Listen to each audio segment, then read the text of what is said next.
할렐루야. 우리 마스크를 썼지만 한번 인사하면 좋겠습니다. 잘 오셨습니다. 한번 인사하겠습니다. 사람들은 새로운 것을 원하면서도 낡은 것을 허물지 않습니다. 오래된 아파트를 재건축하려면 낡은 건물을 허물어야 합니다. 마찬가지로 신앙도 새로워지려면 낡은 신앙, 오래된 신앙을 허물어야 합니다. 어떤 분들은 신앙생활을 오래 했다고 하면서 옛날 이야기를 많이 하십니다. 옛날에 은혜 받은 이야기를 많이 하십니다.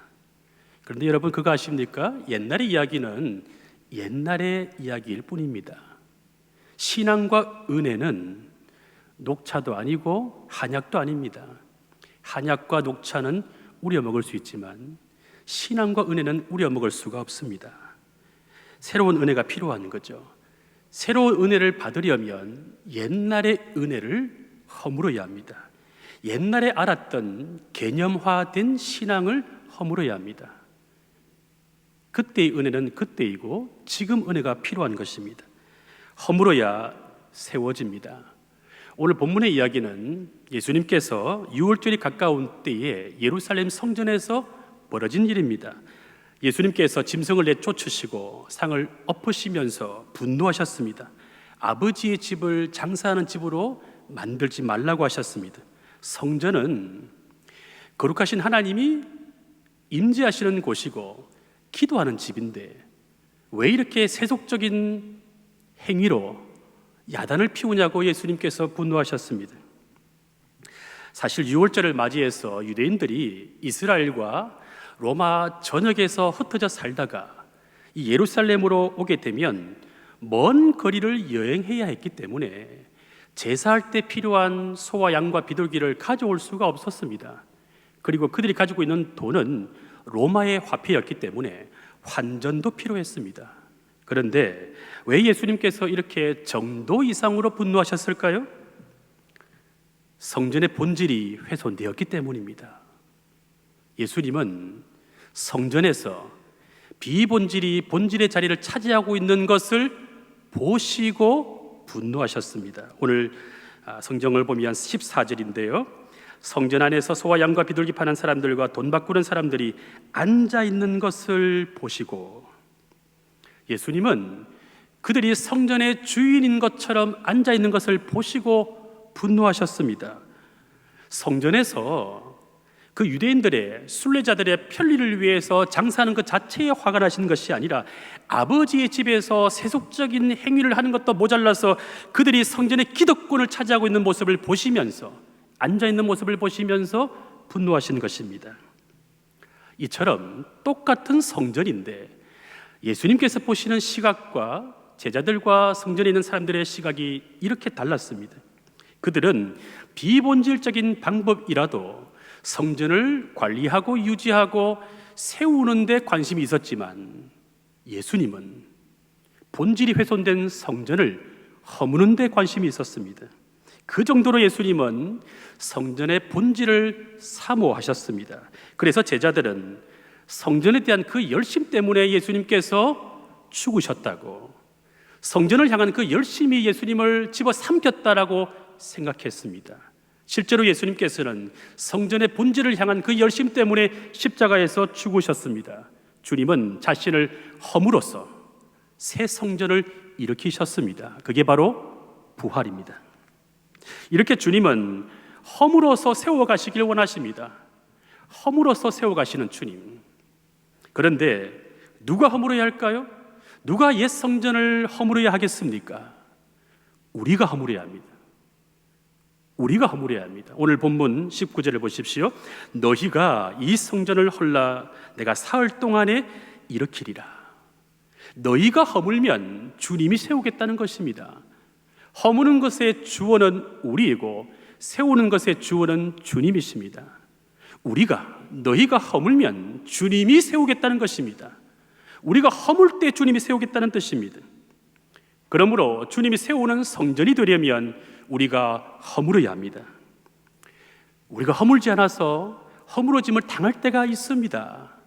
다른 사람을 통해서 애매하게 고난받을 때가 얼마나 많은지 모릅니다. 우리가 허물어야 할 때 허물지 않았기 때문에 주님 그렇게 우리를 깨뜨리셔서 다시 세워가시는 분이십니다. 왜 그렇습니까? 저와 여러분들을 성전으로 삼으시려고. 또 내가 허물지 않아서, 말씀 앞에 내가 순종하지 않아서, 허물지 않아서 주님이 직접 허물어 버리실 때도 있습니다. 주님 때문에 당하는 고난이 있다는 거예요. 주님이 주시는 고난이 있다는 것입니다. 왜 그렇게 하십니까? 내가 성전 되기를 주님이 나보다 더 원하시기 때문입니다. 그러므로 성전 되기 위해서는 우리가 허물어야 합니다. 우리가 허물면 주님이 세우십니다. 낡은 종교의 관행을 허물어야 십자가와 부활의 복음으로 세우십니다. 위선적인 율법 준수의 신앙을 허물어야만 은혜의 복음으로 세우십니다. 그래서 이 허무는 신앙, 그래서 새롭게 세우시는 이 주님의 성전에 대한 이 가르침을 유대인들이 잘 이해하지 못했습니다. 신성모독으로 비판했습니다. 성전에 대해서 물리적으로만 이해했습니다. 그들의 눈에는 건물로 보이는 성전만 보였습니다. 오늘 성경 20절을 보시면 유대인들이 이르되 이 성전은 46년 동안의 지역권을 내가 3일 동안에 일으키겠느냐 하더라. 이 당시는 헤롯 왕이 집권하고 있었는데 헤롯 왕에 의해서 46년 동안 지었으니 얼마나 화려하고 웅장했겠습니까? 그런데 예수님께서 3일 동안에 일으키겠다고 하니 기가 찰 노릇입니다. 이해할 수가 없었습니다. 너희가 이 성전을 헐라, 이 말은 정말로 예수님께서 쇠망치를 가지고 와서 성전을 부수라는 말일까요? 정말 그런 뜻이겠습니까? 그렇게 하지 않아도 이 성전은 나중에 허물어질 예정이었습니다. 실제로 주 70년 로마의 침공으로 돌 위에 돌 하나 남지 않고 모두 다 붕괴되었습니다. 그러니까 예수님께서 하신 말씀, 이 성전을 헐라 사흘 동안에 일으키리라, 이 말씀은 낡은 제도로서의 성전 시대는 끝이 나고 새로운 생명의 성전 시대가 도래했다는 뜻입니다. 예루살렘에 갇혀있는 성전 시대, 한 지역에만 머물러 있는 성전 시대는 지나갔고 이제 우주적이고 영적인 성전 시대가 열렸다는 뜻입니다. 이런 성전 시대, 그래서 이 새 성전은 바로 부활하신 예수 그리스도를 가리킵니다. 이렇게 새 성전 되신 예수님은 솔로몬 성전, 스룹바벨 성전, 헤롯 성전과 같이 인간의 손으로 지은 것이 아닙니다. 하나님께서 친히 세우신 성전입니다. 그 성전에서는 소와 양이 아닌 흠없고 순결하신 그리스도께서 단번에 희생 제물이 되셨습니다. 그래서 이 성전을 헐라고 했을 때에 이 성전은 그리스도의 몸을 가리킵니다. 십자가에서 매달려 죽으시는 몸, 우리를 대신하여 대속 제물로, 어린 양 희생 제물로 죽으시는 그 몸을 가리키는 것입니다. 그래서 21절을 보시면 그러나 예수는 성전된 자기 육체를 가리켜 말씀하시는 것이라. 이 사건이 오늘 우리에게 주시는 구속사적인 의미가 있습니다. 그것은 예배의 중심이 예루살렘의 성전이 아니라 그리스도의 몸으로 옮겨졌다는 것입니다. 십자가에서 죽으신 그리스도의 몸에서 성전의 기능이 완성되었다는 것입니다. 그러므로 예배의 중심은 바로 십자가입니다. 주 달려 죽은 십자가, 그리고 나도 죽은 십자가. 한번 따라해 보시겠습니까? 주 달려 죽은 십자가, 나도 죽은 십자가. 이 십자가의 신앙이 예배의 본질입니다. 외식도 아니고 위선도 아닙니다. 때문에 이 성전 정화 사건은 예수님께서 타락한 이스라엘의 종교, 그 종교를 고발하신 것이고 예수님 자신이 참된 성전임을 세상에 알리신 것입니다. 그래서 일부러 사람들이 많이 모이는 6월절 명절 가까운 때에 예루살렘 성전으로 올라가신 것입니다. 여기서 중요한 건 그리스도를 믿는 자는 그리스도와 동일한 성전이 된다는 사실입니다. 그래서 바울은 우리에게 이것을 증거합니다. 고린도전서 3장 16절입니다. 너희는 너희가 하나님의 성전인 것과 하나님의 성령이 너희 안에 계시는 것을 알지 못하느냐. 우리가 성전입니다. 신약 시대는 성도가 성전입니다. 우리가 예수 그리스도를 구주로 믿었기 때문에, 영적으로 주님과 연합되었기 때문에, 십자가에서 죽으신 그리스도의 몸에서 성전의 기능이 완성되었기 때문에 우리가 예수를 믿는 그 순간부터 우리의 몸과 마음도 성전임을 믿으시기를 바랍니다. 여러분, 이 성전으로 살아가고 계십니까? 우리가 성전이기 때문에 성전으로 살아가야 됩니다. 성전처럼 살아야 됩니다. 나를 통해서 하나님의 임재가 흘러가야 되고, 나를 통해서 내 주변 사람들이 예배를 드리고 싶은 마음이 일어나야 되고, 나를 통해서 하나님을 볼 수 있어야 합니다. 왜냐하면 우리가 성전이기 때문입니다. 여러분들의 가족과 이웃은 여러분을 통해서 성전의 은혜를 누리고 있습니까? 여러분들을 보면 예배드리고 싶고, 기도하고 싶고, 삶을 나누고 싶고, 여러분들을 보면 하나님을 본 것 같고, 여러분들을 보면 낙심과 절망이 희망으로 바뀌는 그 놀라운 반전이 일어나고 있습니까? 우리가 성전으로 살기를 원한다면 허물어야 할 것을 허물어야 합니다. 우리가 허물면 주님이 세우십니다. 여러분들에게 이 성전, 주님은 이 성전을 헐라 사흘 동안 일으키리라 말씀하셨는데, 오늘 우리에게 이 성전은 무엇일까요? 우리가 허물어야 할 옛 성전은 무엇입니까? 건물 중심의 신앙입니까? 아니면 율법적인 신앙입니까? 아니면 종교 생활입니까? 여러분, 기독교가 종교가 아닌 것은 아시죠? 학문적으로 종교이지만 실존적으로 기독교는 종교가 아니라 생명인 줄로 믿습니다. 능력인 줄로 믿습니다. 그것도 아니라면 거룩하지 못한 옛 습관이 이 성전입니까? 그 모든 것들을 다 허물어야만 주님이 세우실 것입니다. 15절을 보면 예수님이 허물어야 할 성전을 보시고 채찍을 만드시고 내쫓으시고 그리고 쏟으시고 엎으시는 분, 아주 무섭게 질책하는 모습으로 기록되어 있습니다. 이렇게라도 허물어서 저와 여러분들을 성전으로 삼으시려고 하시는 주님의 열심 때문입니다. 혹시 주님께서 엎으실 만한 허물은 없습니까? 혹시 주님께서 허물어야 할 묵은 신앙은 없습니까? 혹시 주님께서 나에게 책망하시는 죄의 관성은 없습니까? 혹시 성전의 기능을 방해하는 육체의 편리함과 안락함에 빠져 있지는 않습니까? 여러분, 유대의 종교 지도자들이 이 유월절을 맞이해서 성전 안에서 소와 양과 비둘기를 팔았는데, 이 제도는 아주 편리하고 좋은 제도였습니다. 그런데 이 제도가 결국은 어떻게 변질되었습니까? 인간의 욕심을 채우는 장치로 변질되고 말았습니다. 꼭 필요한 사람들에게 편리함을 위해서 만들어 놓은 이 제도가 불신앙으로 바뀌어진 것입니다. 우리에게 주어지는 안락함과 편리함이 때로는 불신앙으로 이어질 수 있음을 오늘 성경은 우리에게 경고합니다. 예를 들어 볼까요? 코로나 이후로 성도님들의 편리를 위해서 한국교회가 온라인 예배와 온라인 사역을 많이 만들었습니다. 성도님들을 위해서 교회가 발빠르게 그렇게 민첩하게 사역을 했는데, 예배를 기획하고 온라인 사역을 하도록 했는데, 사람들이 우리 교회 말고 다른 교회 이야기입니다. 이 모이는 예배를 소홀히 여기거나 자꾸만 앞으로도 계속해서 온라인 예배를 드리고 싶어하는 사람들이 늘고 있다는 이야기가 다른 동네에 있다는 거예요.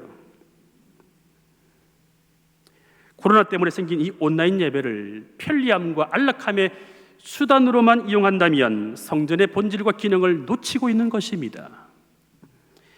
자, 그렇다면 주님이 세우시는 성전이 되기 위해서 저와 여러분들이 어떻게 허물어야 하겠습니까? 어떻게? 19절을 보십시오. 우리 19절 말씀 같이 한번 읽겠습니다. 시작. 너희가 이 성전을 헐라 내가 사흘 동안에 일으키리라. 주님이 세우는 성전으로 살아가려면 사흘 동안에 허물어야 합니다. 얼마 동안에요? 사흘 동안에. 유대인들은 예수님께 표적을 보이라고 강요했는데 주님께서는 너희가 성전을 헐면 사흘 동안에 일으키리라 이렇게 선언하십니다. 여기서 이 사흘 동안의 의미가 무엇일까요? 이 사흘 동안은 무덤의 경험을 말합니다. 완전한 죽음. 왜냐하면 예수님께서 사흘 동안 무덤 속에서 완전히 죽었고 무덤 속에서 장사 지냈기 때문에 이 무덤의 경험이 우리에게 필요하다는 것입니다. 여러분, 주님 안에서 완전히 죽으셨습니까?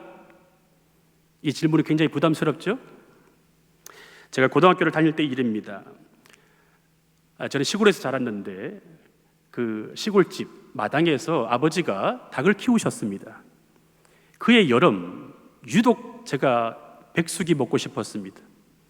근데 저는 닭을 잡을 줄을 몰라요. 그래서 제 친구 중에 험상궂게 생긴 친구가 있었는데 닭을 참 잘 잡아요. 그 친구를 불러서 백숙을 같이 먹자고, 내가 닭을 제공할 테니까 너는 닭만 잡아주면 된다라고 이야기를 하고 오게 했는데, 닭을 굉장히 잘 잡는 친구였는데 그날따라 실패했습니다. 아시는 분은 아시겠지만 닭을 잡을 때 어떻게 잡죠? 좀 리얼하게 표현해서 죄송하지만 닭의 모가지를 확실히 쳐서 죽여야 하는데 이 덜 죽은 겁니다. 덜 죽은 상태로 마당을 뛰어다니면서 피를 철철 흘리는 그 모습을 보니 얼마나 불쌍하고 애처롭고 무서운지 그 느낌이 아직도 각인되어 있습니다. 무엇을 말할까요? 죽으려면 확실히 죽어야 합니다. 완전히 죽어야 합니다. 어중간하게 죽기 때문에 예수 믿는 것이 너무 힘든 거예요. 여러분, 완전히 죽으셨습니까? 예수님께서 십자가에서 완전히 죽으셨습니다. 완전히 사흘 동안 무덤 속에서 갇혀 있었습니다. 그리고 나서 사흘 만에 부활하셨습니다. 무덤에서 일어나셨습니다. 우리도 주님과 함께 십자가에서 죽고 주님과 함께 무덤 속에 있다가 주님과 함께 부활할 것을 믿으시기를 바랍니다. 오늘 우리에게 십자가의 고난만 있고 부활의 능력이 없는 이유가 무엇일까요? 저와 여러분들의 인생 가운데 늘 힘든 십자가의 고생만 있고 왜 부활의 영광과 부활의 능력이 없을까요? 우리가 아직 십자가에서 완전히 죽지 않았기 때문입니다. 무덤의 경험이 없습니다. 무덤의 흔적이 없기 때문입니다.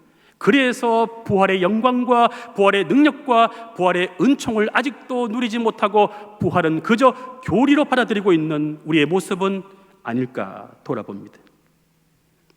어떤 목사님께서 은퇴하실 때 이렇게 마지막 설교를 하셨습니다. 큰 교회를 목회하면서 예배당도 짓고 많은 사역을 펼치면서 교회를 위해서 헌신하는 성도님들을 보았는데 돌아보니 집 팔아서 바치는 성도님도 있었고 땅 팔아서 바치는 성도님도 있었고 심지어 피를 뽑아서 헌혈을 해서 바치는 성도님도 있었는데 성질 뽑아서 바치는 사람은 없었다고 그렇게 고백을 들었습니다. 여러분은 십자가에서 죽으셨습니까? 완전히 죽어서 매장된 무덤의 흔적이 있습니까?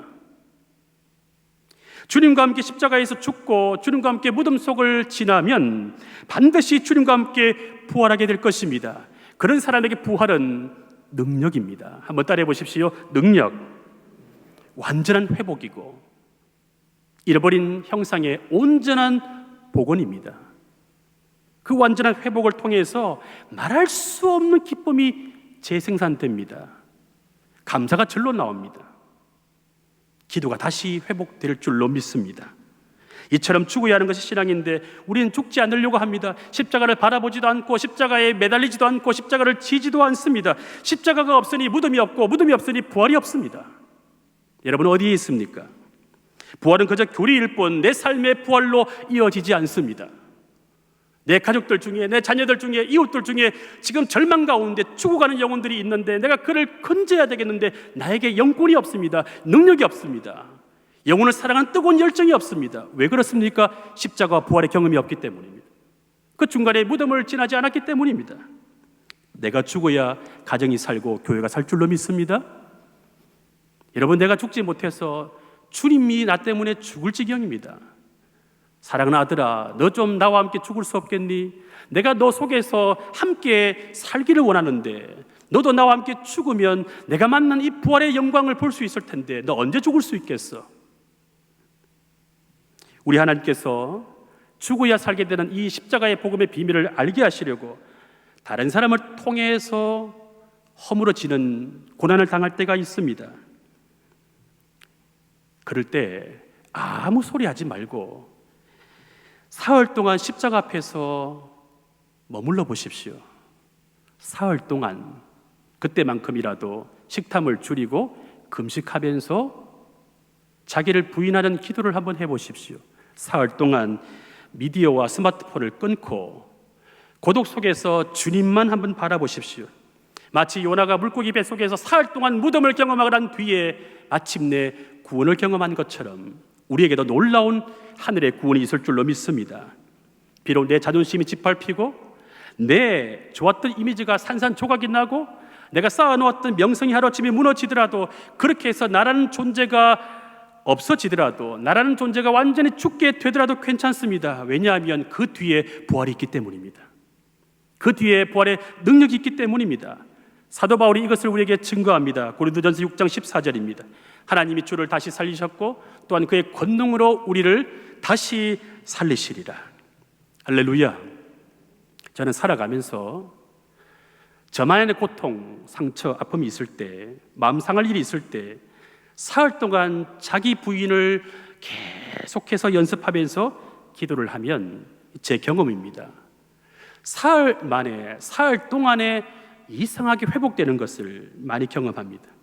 아무리 큰 시험이 왔다가도 사흘 만에 지나가고 감사로 바뀌는 것을 경험합니다. 여러분들에게도 어떤 시험이 왔는지는 모르겠지만 그 시험의 원인이 누구 때문이 아니라 십자가에 죽지 못한 나 자신임을 선언하면서 그 십자가에서 주님과 함께 죽고 무덤에 흔적이 있다면 주님과 함께 부활하게 될 줄로 믿습니다. 이러한 성전으로 살아가게 하시려고, 이러한 성전으로 우리를 세우시려고 우리 주님께서 십자가에서 자신을 허물어뜨리는 죽임을 당하셨습니다. 그렇게 죽은 자 가운데서 살아나신 후에 놀라운 일은 많은 제자들이 주님이 죽으시고 살아나심을 경험하기 전에는 그렇게 주의 말씀을 믿고 기억하지 못하던 제자들이 그 후에 말씀을 기억하고 믿었다고 고백합니다. 22절을 우리 함께 읽겠습니다. 22절 시작. 죽은 자 가운데서 살아나신 후에야 제자들이 이 말씀하신 것을 기억하고 성경과 예수께서 하신 말씀을 믿었더라. 제자들이 예수님이 죽으시고 부활하신 후에야 그 말씀하신 것을 기억하고 믿었다는 거예요.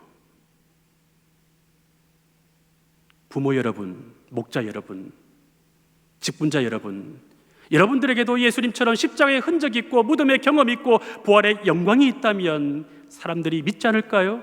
기억하지 않을까요?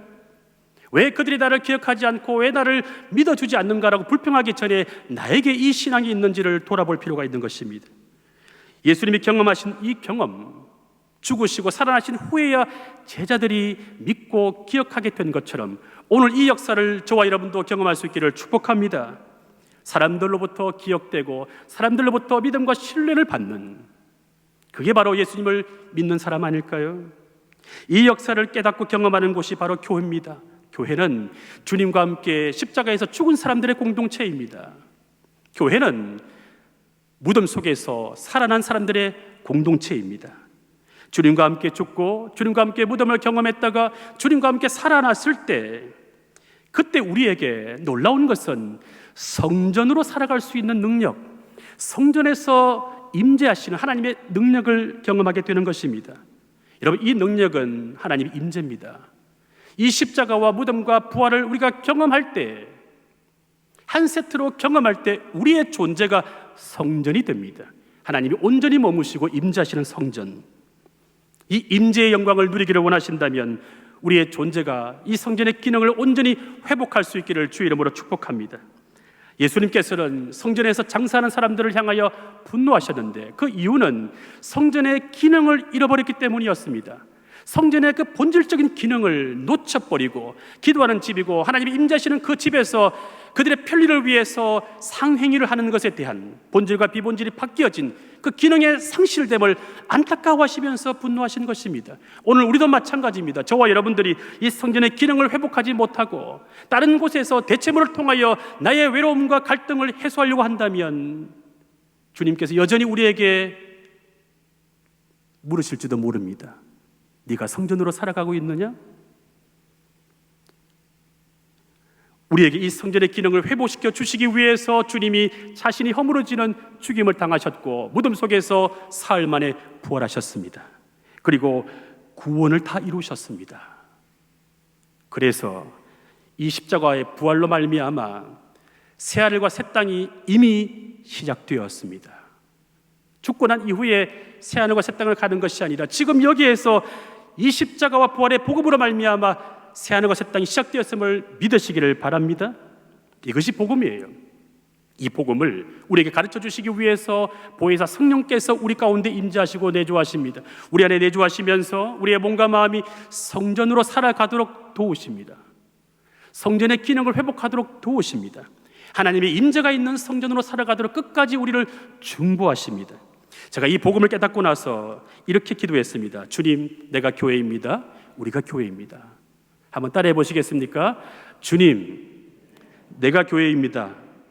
우리가 교회입니다. 눈에 보이는 건물도 교회이지만 저와 여러분들의 몸과 마음도 교회임을 믿으시기를 바랍니다. 우리의 마음도 우리의 몸도 성전입니다. 그러면 모든 삶이 예배입니다. 이 복음을 깨닫고 나서 어느 날 일기에 이렇게 한번 써보았습니다. 내가 아닌 그리스도. 그리스도의 십자가와 부활로 말미암아 내가 구원받게 되었고 새하늘과 새 땅을 경험하게 되었고 내 존재가 성전이 되었기 때문에 얼마나 감사한지. 그러므로 나는 이제부터 나로 살지 않겠습니다. 그리스도로 살겠습니다. 내가 아닌 그리스도. 힘들 때마다, 마음 상할 때마다 항상 기억하십시오. 내가 아닌 그리스도. 그렇게 산다면 죽는 것도 유익합니다. 이는 내게 사는 것이 그리스도니 죽는 것도 유익함이라. 여러분, 내가 성전이 되어서 나로 말미암아 내 가족과 이웃들이 하나님을 보고 있다는 것을 한번 상상해 보십시오. 우리가 성전되어서 우리를 통해 하나님의 영광이 온 세상에 퍼져가는 것을, 가득해지는 것을 한번 상상해 보십시오. 그런 상상을 할 때 행복하십니까? 흥분되십니까? 그런 상상을 할 때 행복하게 느껴지고 흥분된다면 오늘부터 허물어야 합니다. 오늘부터 이 성전을 허물어야 합니다. 복음의 능력을 가로막고 있는 제도권의 종교 생활을 허물어야 합니다. 남을 정죄하고 판단하게 만드는 율법 신앙을 허물어야 합니다. 미래의 불확실성을 해소해 줄 것처럼 착각하게 만드는 어떤 데이터와 이성적인 믿음, 그것도 허물어야 합니다. 성전되지 못하게 만드는 내 안에 숨어있는 아담의 본성, 옛사람의 본성을 허물어야 합니다. 육체의 편리함과 안락함에 빠지게 만드는 나태함도 허물어야 합니다. 우리가 허물면 주님이 세우십니다.